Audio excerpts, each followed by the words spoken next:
When the last we met, this thing was still uncut, but now it's cut. Here's the entire front piece as it appears. Now, what we're going to be doing right now is pinning the body together. Here's the front. It's very, very wide, which is great. Lots of space to make mistakes. And here's the back. It's folded right now. I'm going to unfold it.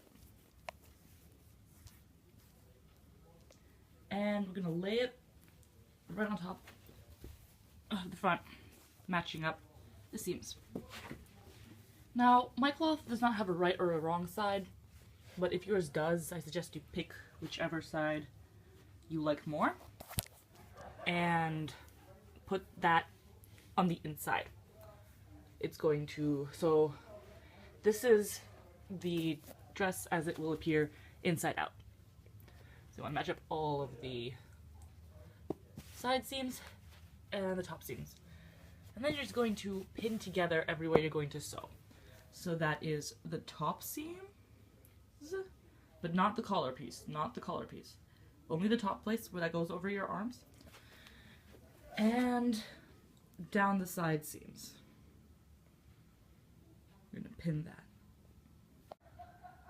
After you pin it, you want to run a very loose basting stitch down where you pinned and then take out the pins. You're going to do this so you can actually try on your garment and make sure it's sitting like you want it to. When I tried mine on, I found that I had made the waist a little bit too wide, so I'm probably going to make little tucks in it. A tuck is a very simple thing. You just kind of triangle. Amazing.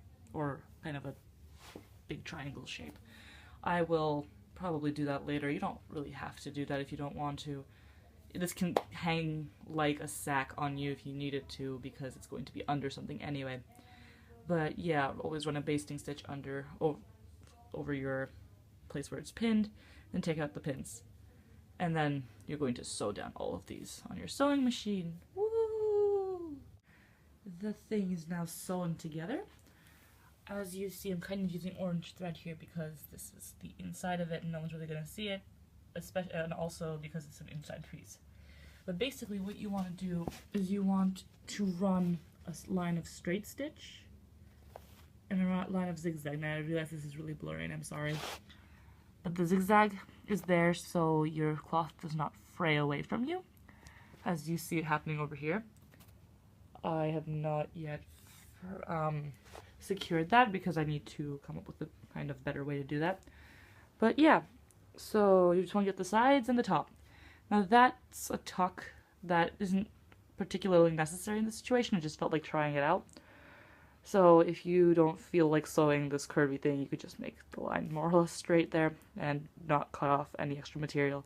But if you feel like it, just find the relative area of your waist and measure it and make it a little bit bigger than make it like 4 inches bigger than your waist. And you're all set, and just make a little triangle curvy thing. It's basically up to your own, just up to you. Next up, the sleeves.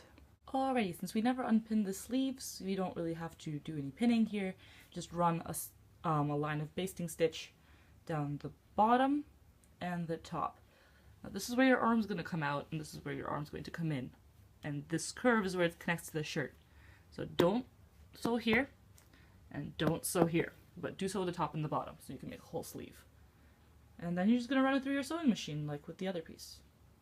When you're done sewing your sleeves, you're going to want to pin them together by taking it and pinning the right sides of it together. So all of the seams should be on the outside right now.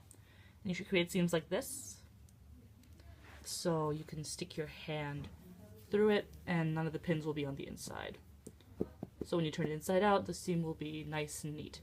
Now do this on both sides, to both the sleeves, and then you're going to repeat the process of basting it together, trying it on, making sure everything fits, and then sewing it together and going zigzag on the edges so the edges don't fray. And then you'll have more or less together, and you'll only have to hem the bottom, the sleeves, and the collar part. A quick tip for actually sewing on the sleeve is you want to make sure that nothing gets in the way. So this is the collar, and the sleeve would technically be going out that way. But to sew it, I would suggest pushing it through the other way so everything lies flat in this nice double-layered circle. And then you will push it out and make a seam like this. And the sleeve will be like that. But honestly, sleeves kind of just take practice, so do it however you feel is best.